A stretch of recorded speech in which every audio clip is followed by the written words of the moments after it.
there, my YouTube gang. What's up? It's Joniversity again, and welcome to part 3 of my really great Arab Spring project. Now, we sort of left off when the world-renowned political dissident and linguist Noam Chomsky described the West's game plan regarding countries that are not a major center of oil production. A theory which, according to him, takes virtual genius not to perceive it. Which essentially was try to restore the old regime. And may I present to you the restoration of Mubarak's regime. الشريعة ثم الشريعة ثم الشريعة.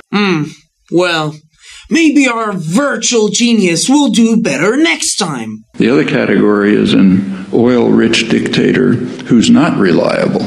That's Libya. And there's a different policy. Ooh, I can't wait! Try to get a more reliable dictator.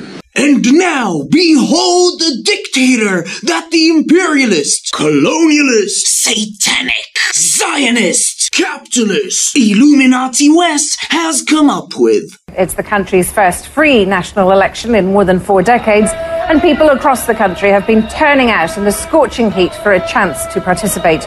Oh, you Western bastards! Wait, who won then?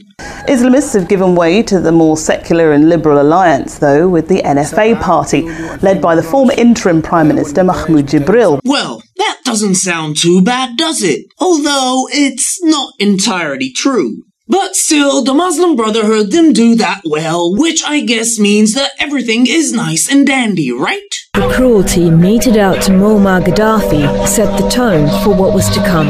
In the past 6 months, there's been a backlash against those seen to have supported his regime. Human rights groups have reported widespread torture and abuse. Video after video has emerged of the torture of perceived Gaddafi loyalists. It's a humiliating display of revenge. The prisoners are black Libyans from the town of Tawadava. Rebel commanders have consistently claimed that many of Gaddafi's soldiers were mercenaries from sub-Saharan Africa. As a result, black Libyans are being persecuted. Militia groups are now a law unto themselves. In Benghazi, armed Islamists desecrated Commonwealth war graves, including 50 Australian headstones. And fierce tribal clashes in the Saharan South have shown just how volatile this country remains.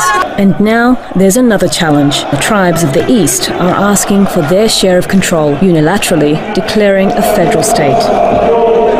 The militias of the East stand at the ready to fight. Most of the country's oil wealth and water comes from here. Tripoli can't afford to have it break away, and Libya can't afford another war. Okay, so besides the revenge things, which are a common characteristics of almost all revolutions worldwide, the more important thing is the sectarian divide she mentioned. And for anyone who knows anything about the history of the Middle East, sectarianism was the hallmark of much of the Middle East's history, especially in the Muslim world. Now, sectarianism in the Arab world is multi-layered. So you basically start with the main divisions across religious lines, you know, stuff like Jews, Christians, Muslims, Baha'is, and whatever. Then among Muslims themselves, you have the major divide between Sunnis and Shiites, and of course within themselves, like every religion, they also have certain divisions. For instance, the ultra-fundamentalist Sunni Salafis and the completely insane and messianic Shiite Twelvers. And then drilling down further, you have other divisions according to tribes, clans, families, etc.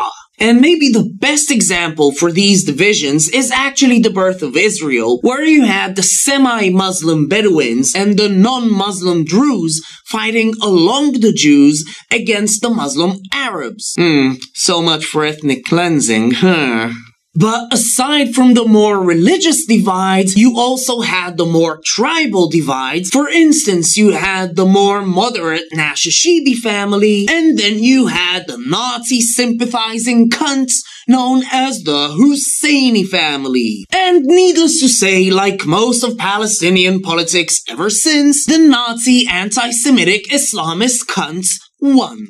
And although at times Sunnis and Shiites do find common grounds, if going back to the Palestinians, you can take, for instance, the support of the Sunni Palestinians for the Shiite Hezbollah, still for the most part, the different factions of the religion of peace are pretty heavily engaged in killing each other off. You know, like in Iraq. A female suicide bomber attacked a tent filled with women and children. The bombings against Shiite pilgrims appear to be part of a Sunni extremist campaign to rekindle sectarian violence. And Pakistan. At least 40 people were killed when a suicide bomber struck a mosque in Pakistan during Friday prayers. The Taliban and other Islamist militants have previously targeted mosques, especially if they believe their enemies are using the facilities. And of course, just like blowing up Jews and flying airplanes into buildings, blowing up mosques and pilgrims also comes with peaceful incitement. For instance, here's what a Salafi cleric had to say to his followers in order to make sure that they will vote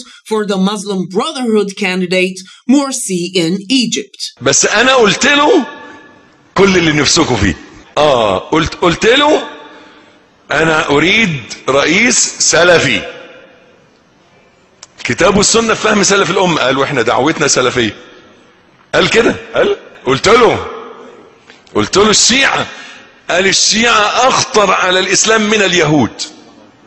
So, how would a Shiite cleric reply to that? Well, of course, the next worst thing after being a Jew is being gay. إذا لم يكن من الشيعة الشيطان يجعل إصبعه في دبر هذا المولود حتى لما يكبر يكون مأبونا أي يكون منكوحا.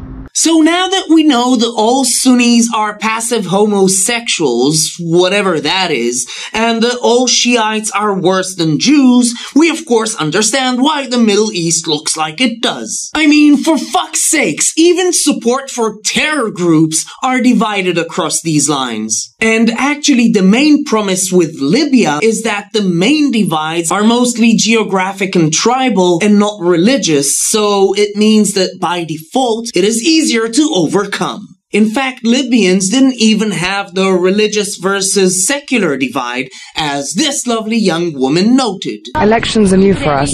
We never thought about these labels, secular or liberal. We voted for Mahmoud Jibril because he is well known. He stood with the Libyan people from the early stages of the revolution. And the reason why Libyans were so enthusiastic about the elections was because that they were hopeful that the first free election since Colonel Gaddafi was ousted would ensure a final casting off of his cloak, so to speak, and a steady move towards a more settled and considered rule which can balance the autonomy that the south of the country demands while easing the unrest in the south. Now, we also have a huge sectarian divide in Yemen, which will probably play a huge part there and might actually lead to a full-blown civil war. But the really tough nut is Syria, where internal divisions are not only across the board, spanning tribal, ethnic, religious, and secular divides, they also have the volatility reminiscent of Iraq, with a small minority controlling a huge majority, but in their case, for the most part, the ruling minority is actually backed by the other minorities. So while in Iraq you had the minority ruling over both Kurds and Shiites, in Syria, you have the minority Alawi sect, which are now recognized as Shiites, although they actually had to buy their way into that sect. And what this means is that if and when Assad will be ousted, the fight will be far from over. In fact, the real bloodshed will probably only begin then, much like we saw in Iraq, only 20 times worse. So I hope to see you shortly in part 4, and I promise you it's the last part where we will focus mostly on Syria, somewhat on Lebanon, Russia, and the Islamic Republic of Iran. This time featuring mainly this little nutcase. Ask the people of Libya if they have been liberated by these crusaders. I feel like a groom. It is a wedding of democracy today. It is the first time that we will choose who will govern us. The people are fine. Thanks to God. So, like always, my beloved YouTube gang, peace, love, harmony. Have a good one, people. I love you. I don't think it's funny.